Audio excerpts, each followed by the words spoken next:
Welcome back, everyone. I'm Sarah Peck, and this is the Startup Pregnant Podcast.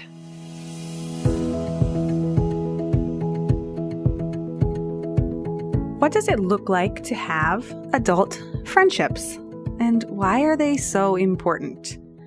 I remember what it was like to have friends as a kid, and I also remember how painful it could be to have friends as a kid when they didn't work out or people said they didn't like you anymore. Well, as a grown-up, making friends can also be hard, and it can be beautiful and it can be easy. I think that because the demands of work have ballooned so much and the demands of family take up so much of our time, it's really challenging to carve out space to see friends and develop friendships. So how do we make friends? And what does it feel like when you find a new friend or somebody that you know that you really want to become friends with? Cary Fortin is joining us back on the show today for the Friendship Series. And this whole month, we are having a series of conversations together talking about our parenting journeys and our business journeys, and today, our friendship journey. Today, we dive into what it's like to make friends, especially if you meet somebody and you're like, well, I would really like to be friends with them. How do you do it? So we each share our stories about what approaches we take. And we also ask some tougher questions like, what does it look like to be a good friend? And what happens when it doesn't work?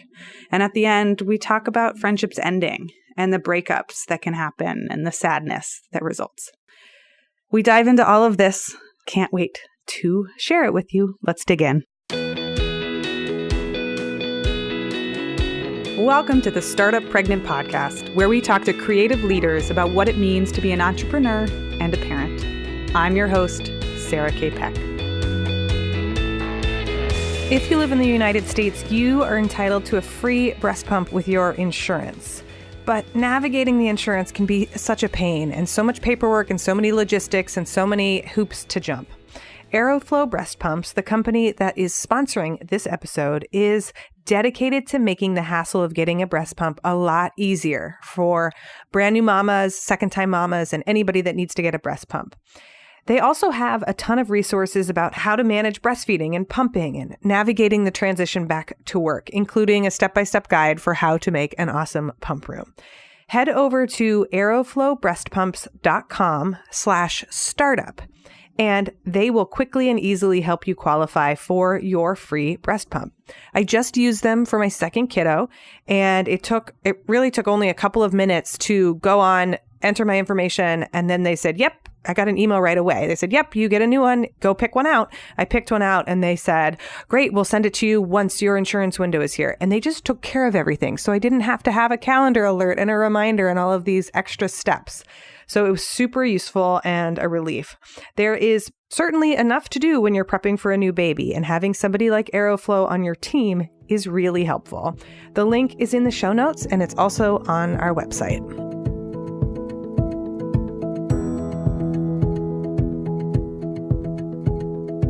Hey everyone, today is a really special episode because I get to bring one of my closest adult friends onto the podcast. You've probably heard her on a couple different episodes, but Cary is coming back and we're doing a wonderful series together exploring a lot of different topics around Startup Pregnant. So today I wanted to just start a conversation about what it looks like to make friends as a grown-up and how that changes over time, and really wander into it. Cary and I started a conversation a number of years ago, months, weeks, whatever, time, a little while back, and talked about like how important making friends is and what it feels like when you make that first adult female friendship. So I'm bringing her on the show today to have a chat.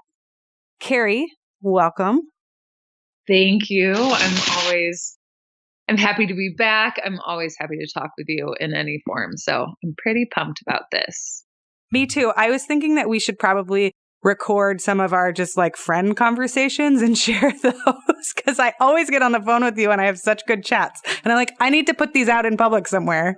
Well, I'm thrilled. And what I love about this conversation that we're about to have is that it is a version of something that we've been talking about and mulling over, and it feels so important in both of our lives. So I hope it's really important to the other really brilliant women who are listening to this. So, Cary, I want to start and ask you, this is like a really broad question, but we'll start here and dive in. What has it been like for you in your 20s and 30s in terms of making friends as an adult? Has it always been something that you've known how to do, or how have you approached it? That's such a good question. I think in my 20s, I was living in San Francisco and I had a bunch of friends from college. So I think I felt like good and full and happy and content. And so I wasn't necessarily seeking out friendships. And yet in that time, I made some of my very best adult friendships, which I think is just, I don't know, a stroke of great luck. The friend that we have in common, Sarah, I met her and adored her, Susanna Scully, and then she introduced us. And I think I was just really fortunate to be in close proximity to a bunch of people with whom I had a lot in common, which, I'm not totally sure about that. And then in my 30s, I moved to a brand new place where I really didn't know people, to Boise, Idaho. And I wasn't sure if I was going to have as many people who I had some things in common with as I had earlier. And so I actually was a lot more intentional about it. It was, I don't want to say it was work in the sense that like I wasn't, checking off to-do lists, but I did it on purpose. So it's really changed for me over time. And I don't know if that's an age thing or a geographic thing or what it is. But to flip that back around at you, I'm curious about, you go ahead. I was going to say, what was that like to move to a brand new area? Like you picked up, I know you lived in San Francisco for a long time, or the San Francisco Bay Area, and then you moved your family to Boise, Idaho. How did that change and what's that been like? Yeah, it was a huge change. And I think something I've done a lot in my life is like make big choices and then deal with them later, which I think is good because it's the only way I've like taken risks is to not dwell too much on like how hard it might be. And I think in a lot of ways I underestimated how challenging it could be to just be in a new place. My husband and I were both working from home. So we didn't have a lot of just like running into people naturally. And we weren't in such an urban environment where we were like bumping into the same neighbors and folks all the time. And so what I ended up learning, and I heard Cam, my partner, say this to a friend, and I realized is what the advice that he sort of gave me over time was twofold. The first was to invest in the things you love about a new place. So whether that's like an activity or a group or some type of infrastructure, to like really dig into that and enjoy that, because it not only makes you appreciate the place more, but it also makes this thing you like take up more space in your life. And then his other piece of advice, which is so straightforward and I think the most important, which was to follow up. So like if I happen to bump into someone at a coffee shop, or I happen to, be set up on a friend date by someone somewhere else, like to just go ahead and like send the email, send the text, write back and say, hey, I'm so glad we ran into each other. You said that you were into whatever, and I saw that this is happening next week, and like, would you want to come with me? And so in that way, it's kind of more like dating or something where you just, I just had to really decide I was going to put myself out there. And if I lucked into meeting someone who I thought could be a friend, to just put the work in to making that happen. Oh, I love that. Like that in second piece about intentionality. I think sometimes for me, there have been periods of my life, and I see this in other people, where you let circumstances guide who your connections are. And so there's a lot of like, oh, these are the people I went to college with, or these are the people I work with. And then we make those our community centers because it's easier, because we're all pressed for time. It's convenient. It's already there. But then if something big happens, like you don't have that job anymore and you are only hanging out with those work colleagues, or you move, the lack of diversity of community can really just like, it wrenches a bigger hole in your heart, because you're like, oh, now I don't have my job and I don't have friends. This really sucks. Or it's more like acquaintances or colleagues. You're like, well, yeah, I hang out with them. I go to the bar every Friday night, but I don't know if I would tell them like my fertility struggles, or I don't know if I have close people to talk to. That second bit about intentionality is so important to me. And I have joked with people, we can maybe talk about this a little bit. I've joked with people, I'm like, I'm going to go aggressively make friends now. I like get a plan and I go out and I'm like, I'm going to make a lot of new friends. Go. And a friend of mine was like, Sarah, that's not something a lot of people do. So anyways, I'll leave that there for now. Well, no, but that is so good. So what does aggressively making friends look like? I love this because you are both one of the least aggressive people I know. And I just think putting those two things together, like aggressively make friends, and, right? What Yeah. it is like, it's the funneling of the energy. Like you're entering your third trimester, like energy is important. And so I think you're like, yeah, maybe making friends would be neat. Who knows what that would possibly look like?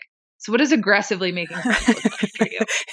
So I'm like a balance of introverted and extroverted. And I just love the seasons, seasonality, because I think they provide a lot of rhythm and clarity for like how my life unfolds. And I notice that I have seasons of like, I'm a new puppy out in a park and I want to smell everyone.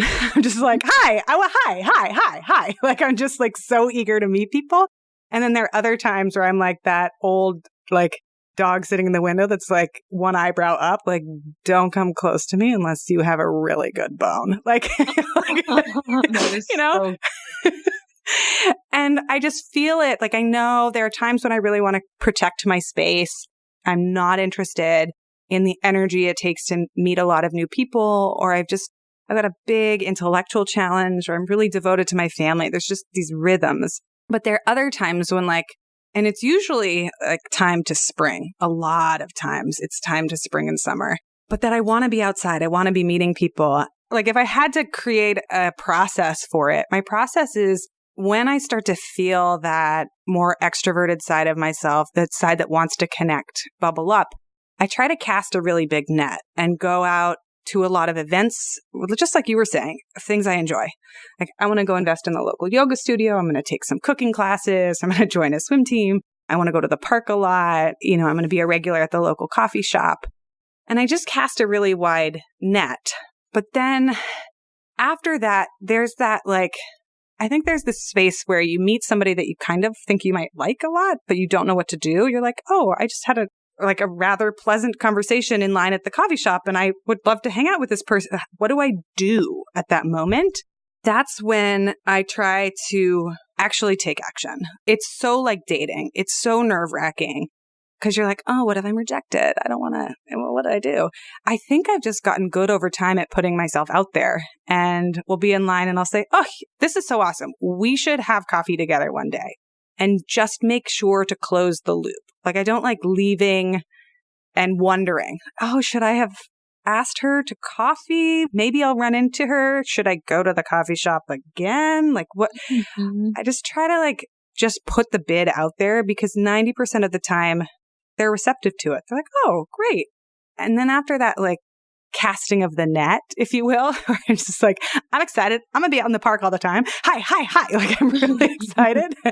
And then I make a lot of bids or leads, just like first queries. I just don't expect them all to work out. And that's because the person on the other end might be in their like closed off period, or they might be full, or they might be traveling or whatever it is. If I end up reaching out to 12 people, there may be 2 that we go to coffee, we have a really good conversation, or we end up inviting them over for dinner, maybe say 4, right? And then of those 4, 2 of them may continue. Like you might meet somebody and have 2 conversations with them and be like, oh, like I appreciate this person. They're interesting. I'm glad I know them in my network. Like I get to wave to them around the neighborhood. But will I invite them into my weekly Friday dinner circle? No, we probably don't have enough in common. And that's okay. I don't have to see you every week to appreciate that you're a human being that lives in the same environment that I do. Yeah. Well, okay. So what I'm so curious about is because I've started to try to give this a little bit more thought myself, like how I would verbalize or articulate what this feeling is. But one thing you said was, you know, if you feel like it's a match, then you make the offering and you attempt to close the loop. Like what, for you, what does it mean to feel like a new person is like potentially a match? Oh, this is a good question. If people are multifaceted, which is a word I love because facets are actually like, if you think of a diamond, it's like an edge of a diamond. There can be lots of them. You can have millions of different cuts around the surface of something hard and then have all these facets. I try to see if there's many fits. So The people who end up being really long-term in my life, we end up having a lot of overlaps. Like on first meeting, we both like cooking. And then we find out that we both have kids. And then we find out that we both enjoy writing. And the more I find the number of layers and levels of commonality, I think the easier it is to have a friendship that transcends a single topic. That doesn't mean that I don't have, I have one really good business guy friend who we talk geeky stuff once a quarter. We just have a quarterly standing date and he tells me all about growing this massive company and we geek out about systems and it satisfies a huge part of my brain. And I don't really stray into pregnancy all that much in talking with him. And that's okay. Those are also fulfilling. But I think there's that just having a lot of overlap in common can be really helpful. But I don't know. Also, what happens when there's just that spark when you like someone? Do you ever have that when you're like, I have a friend crush on you? Yes, totally. When I was thinking about this question to ask you, I was trying to think about for myself, because I've made some friends pretty recently and I think some good friends. I was thinking about one, and I think this multifaceted part is exactly it, but then it's like the spark is kind of like on the date where it's like, I don't know, but I'm just attracted to you, or I don't know, but we just like vibe. And I think for me, lots of times that's a sense of humor. Like for me, I get a spark when I can laugh with someone, when someone says something like a little offbeat or a little dry and it's like just my pace, then I'm like, oh, we really get each other. So I was thinking, I made a friend not too long after we moved here. We were on a daycare tour. And so this is amazing because I see this woman, she's about as pregnant as I am. We're on a daycare tour. So she's presumably going to be going back to work and is working, and found out that they recently moved from California, did whatever. And then she made this just hysterical observation / question / joke, like partway through the tour. And it was enough for me at the end to be like, can I get your number? Like, can we hang out? You are like, and that was it for me, where I was like, okay, yeah, we have all these things in common. A lot of boxes are being checked. I was trying to see if my kid was going to go to the daycare. I wasn't trying to make a friend. Yeah. And then it was a joke she told her. I was like, yep, that's my kind of person right there. Oh, that's too funny. I think that's something I inadvertently do. I was at the playground the other day and there were some moms that have a kid a little younger than my kid, and we were chatting and I really like them. Like they have lots of friend potential, right? But we've only seen each other a few times. But one of the things I do, I wouldn't have known I do it on purpose until you're saying this right now, but I enjoy making slightly off-color jokes, or this is so funny to be talking about on a podcast. I talk about poop all the time. I do. We talked about it when we started. But I'll talk about poop enough in the thing. But I think I talk about poop because it's actually a really good filtering mechanism. If I bring it up and you're grossed out, or you think I'm totally out of line, or it's like a really inappropriate thing, it's kind of a stopgap for me where I'm like, we're not going to go that deep. I'm interested in all things, like all the deep stuff, all the gross stuff, all the weird stuff, all the cool stuff. And so I think it's one of my, I don't want to say friend tests, but it is one of those, can you go here with me? Can you, yes. Let's banter over there. But that's it. And it's funny because I'm trying to think, what's my poop joke? And I don't know what it is exactly. I will say, and we don't have to go deep into this, but, we moved here right before the election in 2016. And I had sort of, like most people, expected a different outcome. And so I had this experience of waking up and being like, oh, dang, I am in a red state in a really different landscape than I thought I would be in. And so for me, I think, I would sort of poke out there and, I hung my gay pride flag in my front door. And I was just like, hey, if you see this and that's not your vibe, then that's cool. You're probably not my person. And that actually became a big thing for me. I was like, it's big and it's central. And I wasn't thinking it was going to have to be. And then I realized how important it was to me in this exact scenario. And so, yeah, it's kind of my poop joke. It's my... But so something that this also brings up for me is really sharing yourself, honestly, not trying to be somebody other than you are, or trying to mold yourself into Betty Cooper, or Martha Stewart. We're not all trying to be perfect. I'm not trying to be proper and have the perfect house and the perfect dish and to say the most gracious things. Although generosity and kindness are huge for me. I think those are really important qualities. I'm not trying to like play a role. And the more I can be who I am right away, right? Like, hey, gay rights, LGBTQ rights are so important to me, important enough to me in this conversation that it's a non-negotiable. Like, I'm going to put a flag up on my front door and tell you this is what I believe in. And there are a lot of people for whom, whatever it is, it's the church you go to or the way that you think about certain things, animal rights. Sometimes those are the things that you lead with and they attract other people to you as much as carve out the people you say. We can meet for a debate along another context and we can negotiate a friendship amongst this, but it might be more of a repellent. Yeah. That is such a great thing. I mean, it's literally, I talk a lot in my family. My joke is always like, let your flag fly, like whatever it is that you're about and you stand for. And sometimes it's in a funny context, you're not trying to be liked by everyone. You're just owning who you are. And I think that that's it. I literally put up a flag and said, this is what matters to me. I mean, and literally a flag. This is honestly a flag and here it is. And it is not, like Pride Week or month or whatever. And for me too, it's also a banner under which much bigger things exist, other values. But for me, I just thought, yeah, this is the flag and I'm flying it. And I think that people with whom I share some of those really, really, really important values, that's kind of what I'm looking for in this moment.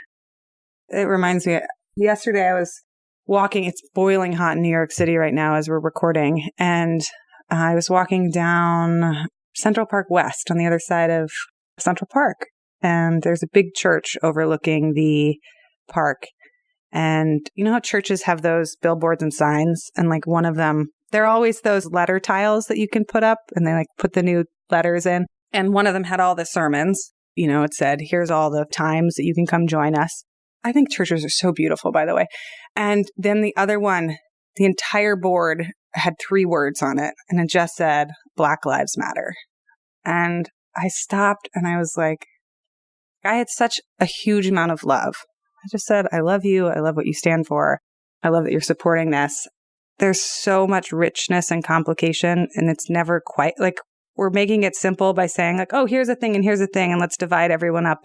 But then there's also so many overlaps and layers. And like, I especially think those signs are helpful when you might be in a place when someone might expect something else of you. Like, oh, it's a church. I expect them to be X, Y, and Z. Or like I have a story in my head about what church is and what that means, whatever that is for you. Everyone can have a different one. And then to see something that pattern disrupts a little or pattern confirms, right? Like everybody's experience is different, can be so helpful to say like, oh, okay. Like, I like what you're doing here. Let's have a conversation. Mm-hmm. Yeah. I mean, it is really interesting because you had said before, like this idea of like a friend test, which of course it's not, like that's not the intention, but it is interesting. I guess it brings up for me too, this other idea where if it's someone with whom I can sort of quickly get into something meaningful, whether or not it's like bizarre, anecdotal, or if I were to like cross paths with you and we were both to kind of smile at the Black Lives Matter, banner and what that would make me think of you and how we could maybe like dig right into something important. That for me is almost always when I know like, wow, there's something good here. If we can skip through like the weather and the heat and how pregnant are you and what does this all mean? And we can just go right into this piece because we both noticed it and it matters to both of us. Man, that's someone that I will, that is a friend I will hunt down and force to be someone. Yeah. Sarah, too, what I was thinking about, you've relocated across the country and then even within your city, moved a good ways. And I've relocated. And I think about even just the two of us, we became much better friends after we separated geographically. I wonder what that looks like for you, sort of distance friendships, like if that's something that you seek out or is growing for you or what that looks like. These are some of my favorite friendships, actually. Like, I think local friendships are amazing and I need them in my life. I need to see real humans on a almost daily basis, maybe daily, in order to just like have that spirit of being alive and the rhythm of and patterning of life. But I also note really quickly the introvert in you. I need to see real humans almost daily. Like I just, that's your standard. Okay. Sorry, continue. It's so funny because I do so much talking and writing and people are always like, oh, you're such an extrovert. And I'm like, you realize I sit behind a microphone, write and swim by myself in my home for much of my day. It's like, no, please don't come over. Like people are like, hey, you want to meet in person? And I'm like, let's not. How about a phone call? So yeah, for me, it's my sweet spot. It's like, I love phone calls because I usually go out walking in the forest by our house. And it's such a soul building thing for me, but also gives me the freedom to spend my 6 hours by myself every day. My husband's also introverted. We both have very good extrovert characters. When you meet us, it's when we're being extroverts. So people assume. I try to, especially with people that I feel like a soul calling to, like a spiritual connection. And you're one of those people, Cary. Like we have gone so deep to talk about some of the most heartbreaking things in our lives and some of the hardest things. I try to set up a monthly rhythm where I just check in. And if we can standardize it, like if we can say, hey, and I have one of these with Susanna, our mutual friend. If I can standardize it and say, hey, first Tuesday of the month at 3:00, let's get on a chat for an hour. That just has been incredibly life-changing for me. Just I have a monthly call with some of my good friends. Like with Susanna, I met her when she was pregnant with her second kid. I mean, I think it's been 6 to 8 years. I don't know how. It's been a while now. And we have just always stayed in touch. And I have probably seen her in person 10 to 15 times. And she's one of my best friends. Yeah. So I think there's a lot you can do. I love too what you just said about like standardizing and setting up the monthly check-in. Cause I think with friendships, like romantic relationships, there are these moments where it's like, we have the spark, it's all romantic and it's great. And then sometimes it's like building in the date night. Mm-hmm. It's like, okay, this is emotional. Our connection is real. I really, really like you. And here's the logistical piece that we need to like keep this going. And so I'm going to like send you a calendar invite and please like accept, or, I just think blending those two things can feel unnatural. And it's one of the things that I've learned and appreciated most, especially since moving, is that, I don't know, it's some of the most important tools are those really practical ones for keeping the emotional connection alive. Right. And in person, it might look like there may be some sort of facilitation that happens externally, which is, hey, we both go to work in the morning and we both go to the same coffee shop. So I see you once or twice a week, right? Like the structure is there. You just didn't necessarily put it into place. It's the work schedules and the lifestyle that put it into place. But without that, when you're far away, it is important to just take that extra small step of, it's basically, I like you. I want to stay in touch. And then if that makes you feel really nervous, like you can't commit for that long, one thing I've had a lot of success with is doing it for 6 months. Like, hey, I'm moving away. Let's chat for 6 months and just do 6 calls. Let's do one a month because I'd love to get to like hear how your life is going and stay in touch a little while longer. And I know we'll stay in touch over the years, maybe less formally, but if you want to do a couple of phone calls, and then if you're both feeling it, you'll know also there are people I've stayed in touch with where it's like, hey, how's it going? Good. You? Like, it's just, you're in different spheres, or you're moving in different energies or orbits, and that's okay. Like, it's okay not to have everyone in your life at all times also. Right. I don't know. Just a part of it is coming up for me too about like these initiating either of like the structure or of making a friend, is that something that I started to embrace in my 30s. I think it's related to like self-confidence, I hope. I'm not great at remembering names, but I'm great at remembering faces and anecdotes and stories. And, so I might not know your name, but I'll be like, oh my God, you moved here from Atlanta when you were 8 months pregnant and your husband was in the military. And like, how did moving into your house go? And like, how was having your kid? And they're like, wait, who are you? And I think that I've just tried to kind of swallow my pride. And I actually don't even view it in that way anymore because I've done it so much. And just to be the person to be like, yeah, we met before. I remember when this happened. Or, hey, I haven't seen you in a while. Like, how is X going? And I found that even if the other person I don't know, it's like letting someone know that you notice them and you remember them and you care about them. And some people will be off put by it. And, maybe that's not a great fit. And other people will be like, wow, thank you. Like, that's so thoughtful. You remembered, or vice versa. I think that's been a big thing for me, especially with making new friends. If it is one of those where you like happen into someone at the coffee shop and maybe you don't have that huge spark, but you've bumped into them enough just to say like, hey, I see you. I'm interested in you. Yeah. That's been a big opening for me. So I want to just like riff on this for a second, because I think that phrase, I'm thinking about you, is one of the kindest things we can do for other human beings. And I will admit that it occupies a good chunk of my brain space and my energy. And I've talked to my husband, my partner, about this. Like I hate the word networker, but I am the networker and the connector. Like being a connector is one of my strengths. I love meeting people. I love getting to know them. Like I host a podcast for a reason. I get to interview people every week. It's awesome. And he tells me regularly, like, you bring so much to my life because you bring so many interesting people into it. Like you consistently get to know new interesting people and you take care of them. And for me, that like, I'm thinking about you. One of the things I try to do every week is send postcards and letters and emails and texts. And I do it proactively. I don't do it with a need. Like I don't do it with I have to get that document from Cary. Let me text her. Does she have that document? And this has been habit building. I don't think it was something I intuitively would have said I knew how to do at age 23.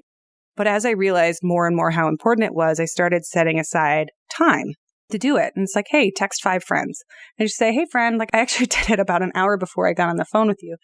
Just send a voice message to my friend Val. And I said, hey, here's my update. It looks like we're updating each other every couple of weeks, but I wanted to let you know like, that thing that we talked about. Here's what's happening. And also, can you tell me how your life is going? I've been thinking about you.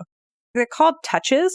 Like I interviewed Maura Aarons-Mealy on this show about it, but it's like reaching out and touching somebody in virtual space, like being the proactive one to send a message. I send emails. Like one of the things that I do is I have several friends that are podcast hosts, so I'm always thinking of new guests. And I'll reach out and I'll say, oh, hey, friend, like you'd be a great guest on this show. People are beyond thankful that you have taken the time to think about them and help them with no agenda. I wouldn't recommend you if I didn't think you were a great guest. People email me and say, hey, can you recommend me for this? And I'm like, I can't because you're not going to be a good guest. But if you come to my mind and I'm walking through the forest, I'm like, oh, you two would have an awesome conversation. I have to introduce you.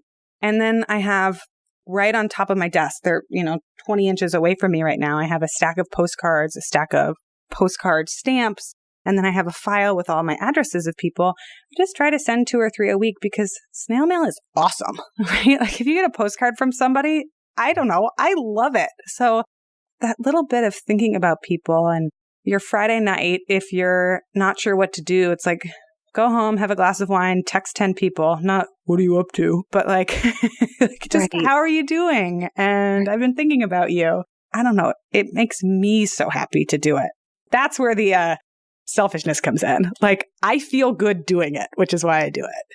It's amazing. And I think while having been on the receiving end of postcards, et cetera, from you and knowing how like special it feels to open up my mailbox and not just have like, I don't know, Trader Joe's Chase newsletter. Bank statement. Yeah.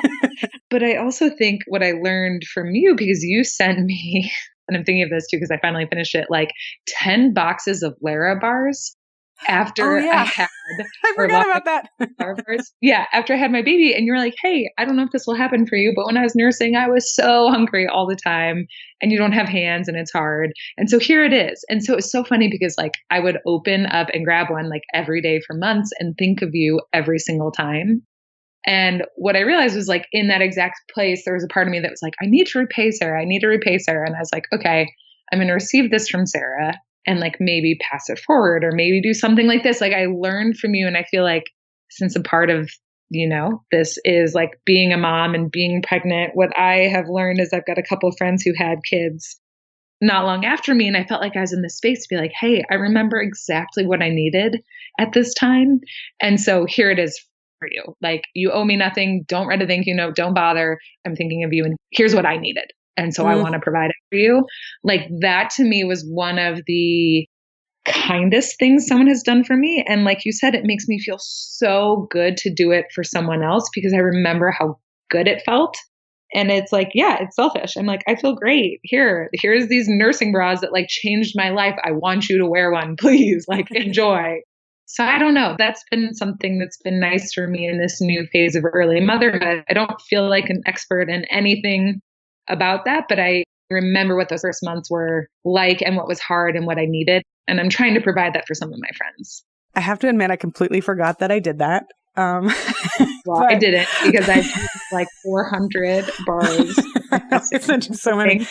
So this is the other thing. Like we live in, at least, in the local United States Amazon Prime era, we live in an age of relative ease where there's very little friction for doing nice things for other people.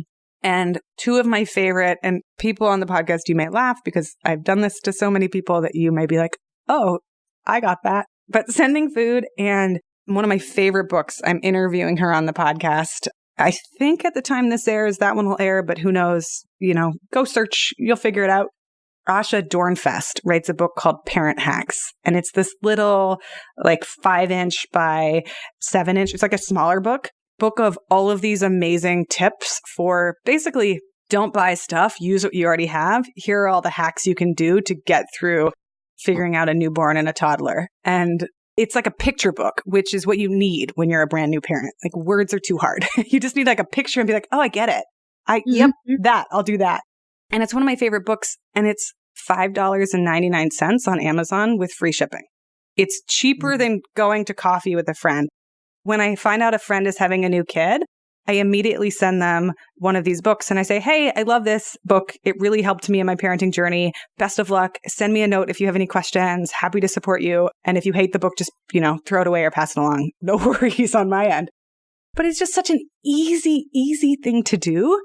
And then sending food too, like Lara bars, as long as you don't have a nut allergy. I'm like, hey, here's 40 pieces of food if you're breastfeeding, or even if you're not, if you're recovering, you're going to be starving.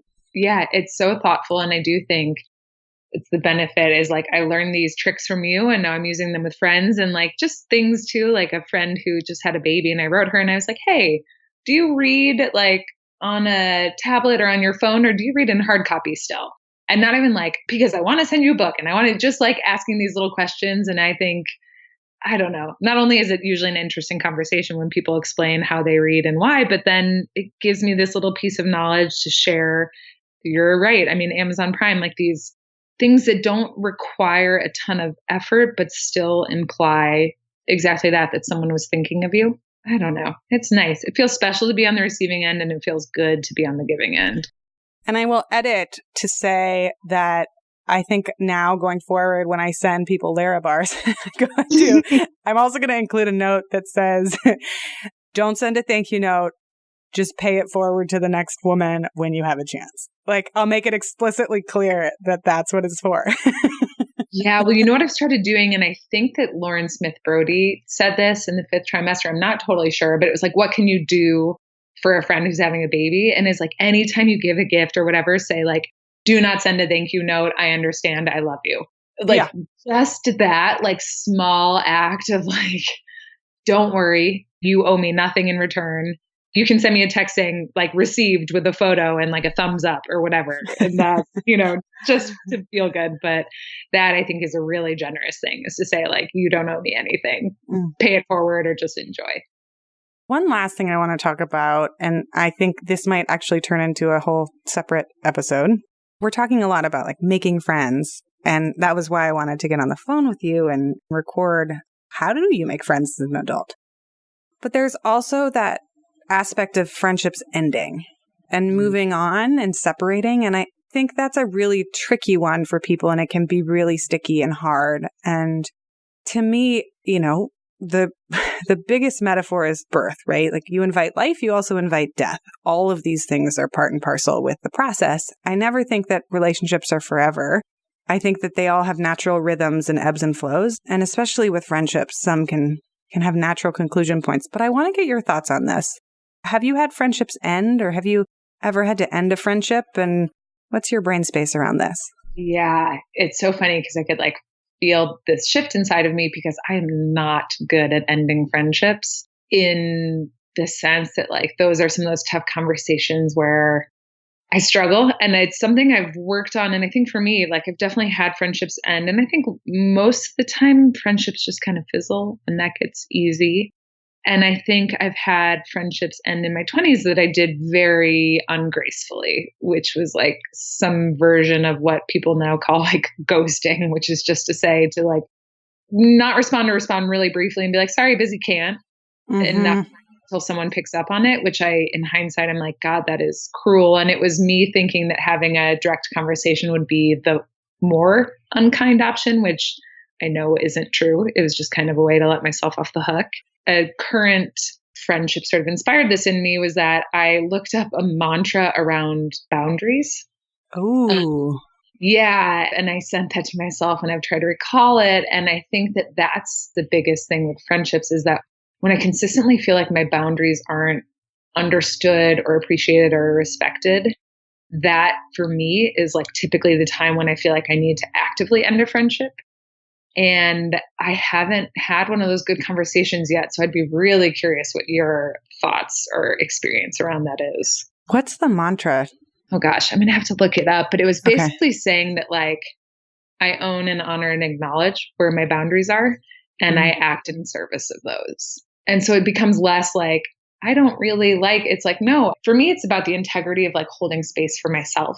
I really am into respecting other people's boundaries. And so I find when I frame it sort of objectively like that, it takes some of the emotion out of it and it lets me be kinder and more respectful to myself.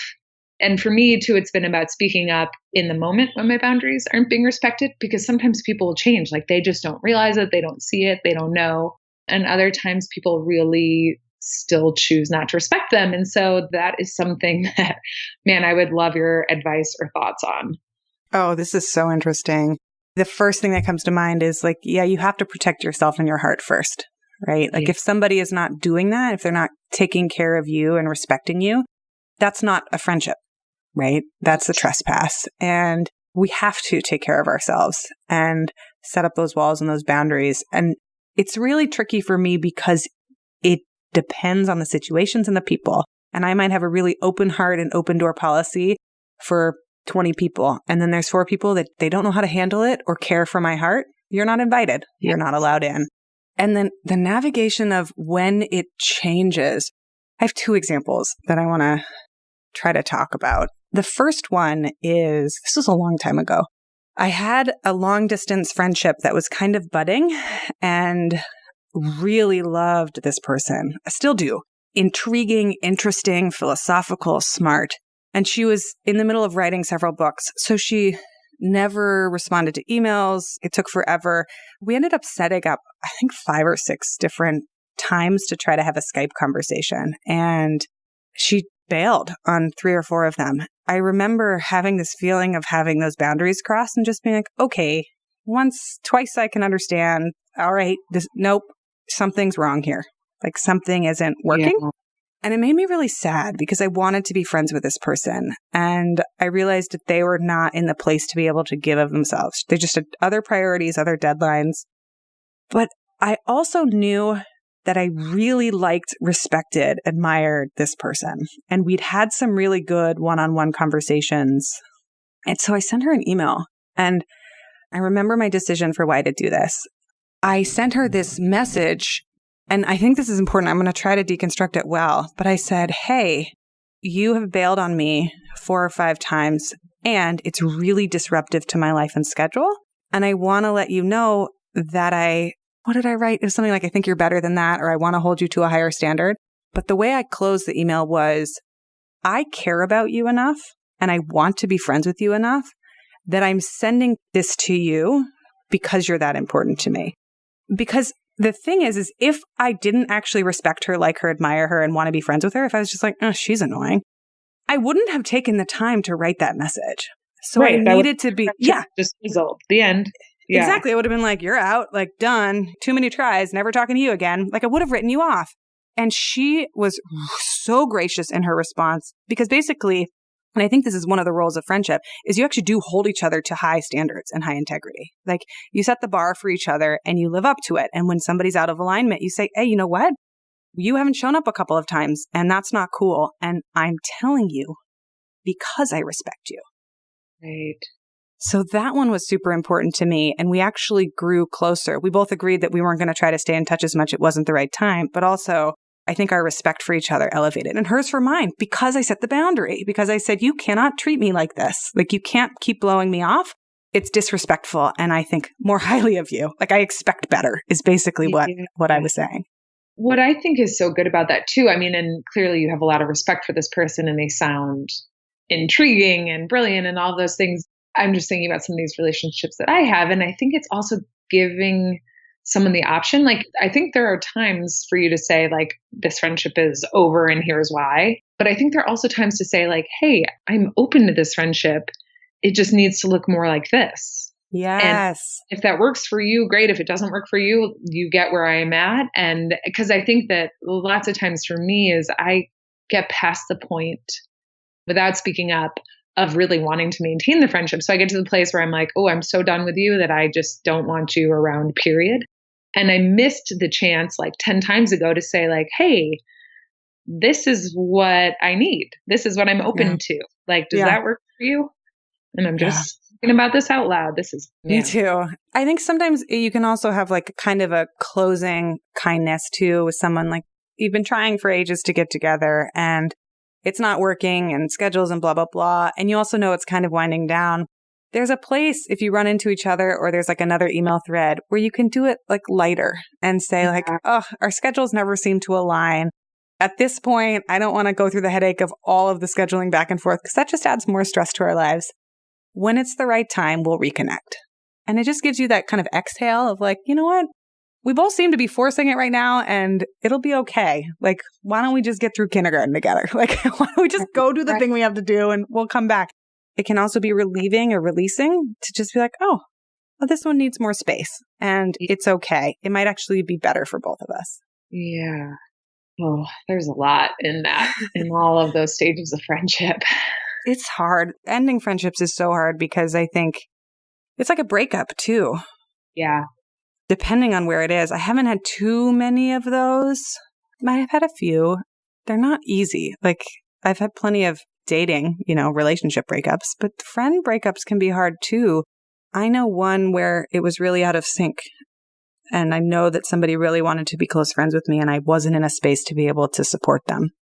It was hard because, like, if I really looked deeper, it was the boundary issue that you were talking about. Like, they just kept trespassing. I would share things in private and they would share them publicly. And I was like, whoa, that's not okay. I mentioned it. And then the next time I mentioned it and the third time I was like, can you not like share that one? That's not cool. And finally, I just kind of had an exhale where I was like, they're not getting it and I don't want to teach them. I can't do this. And I had to really reel back in and mourn the loss of what I thought would be this really great friendship that wasn't working and talk to my husband and just say, what do I do about this? Like, how do I fix this? What do I do? And we ended up having one of those, how do you break up with someone conversations? I probably spent a week writing 87 different versions of an email, like back and forth and back and forth and back and forth. And I really credit my husband here because he was like, no, that feels terrible to get. You know what you do when you break up with somebody? You do it and then you leave. You don't know. And he just kept editing my emails. He's like, this is how breakups work. And I'm so grateful I had him because like I didn't know what to do. And I ended up just sending a short and sweet, like, I'm not able to be here. I know it's challenging when friendships drift apart, but I'm going in a new direction. And that was it. Yeah. Man, yeah, that's hard, right? Because it's interesting. The one friend was like, here's a lesson because I hold you to a high standard. And I think that those are like good and beautiful and graceful. And then there are other ones where it's like, ooh, we are not a good fit. And like, this isn't a discussion or something to revisit later. Like, this is it. And I think that's the one it makes me all like butterfly and tingly and like feel bad. And then I also think about kind of like what your partner was saying and advice that maybe I would have given myself in the past is like, sometimes the kindest thing to do is to be the most direct, just to like own that, to step into that and to say like, this isn't working. this isn't really open for conversation. I, respect you enough to want to share this really directly. And like, I wish you well. I don't know. I'll be really curious if listeners have experience or lines or, if they've been broken up with and have had a good experience, friend breakup wise, or what. I ended up talking to a couple of other girlfriends about how to handle this. And they said, honestly, like they've been ghosted on before. And I've done it too many times. You're just like, I don't know how to handle this. Like that's the default. And they said it was kinder to send a note and kind of formalize the ending than leave someone wondering for a long time. It's all the feels, Cary. It's squirmy and it's like you get that adrenaline, you get the butterflies in your stomach. Like I was like, I'm a horrible person. I shouldn't do this. Who am I? I'm entitled. I'm privileged. Like it just everything, your brain, your ego goes crazy. But yeah, I think the same thing for people listening. This episode has been all about how do you make friends? What does it look like as an adult? And how do you keep them? And are there systems and structures you use? And how do you know when someone's going to be a really good fit? And then that tricky question of how does a friendship end? So if you have thoughts on this, go over to the Startup Pregnant blog because we always host a blog post and a place to leave comments on the post if you want to chat more. Cary, you're amazing. Thank you for joining me for this. You're the best, Sarah. I'm so glad we're adult friends. I feel very lucky about that. I know we were talking about breakups, but man, it's also nice sometimes to relish in the friendships that exist. There's such a cornerstone as a part of your life as an adult. So thank you for being a friend. Telling off air really great jokes. Exactly. And I always say this and I mean it. Leave us a review on iTunes if you like our show. It takes a few seconds and it really does help us a lot. If you want more of what we're talking about, go over to startuppregnant.com and get on our email list. We send out a weekly newsletter with time-saving tips for parents and entrepreneurs. And I always include a weekly gadget or tool or something awesome that we've stumbled upon to help make your life just a little bit easier. And as always, you can reach out to us at hello@startuppregnant.com. We love hearing from you.